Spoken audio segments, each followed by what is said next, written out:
Lindsey again with Skilled Hands TV. Do you ever feel overwhelmed by all the information out there? I mean, like, where do you even start? And how do you know if the information is useful or true? That's exactly the problem I face when trying to create do-it-yourself tutorials and teach real skills.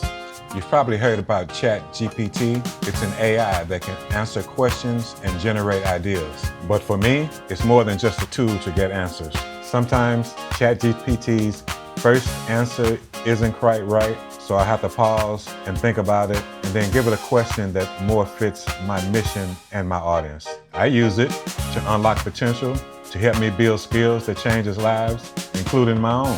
It's not about blindly trusting AI. It's about actively shaping the information until you get something that's real and useful. Last week is a good example. I was stuck on how to explain fixing a garbage disposal, and the answer that ChatGPT gave me just sounded too technical. So I rewrote it in my own words, simpler and clearer.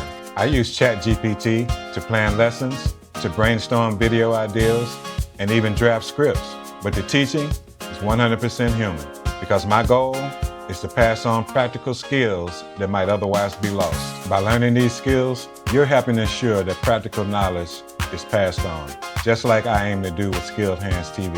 Subscribe for more life skills, step by step.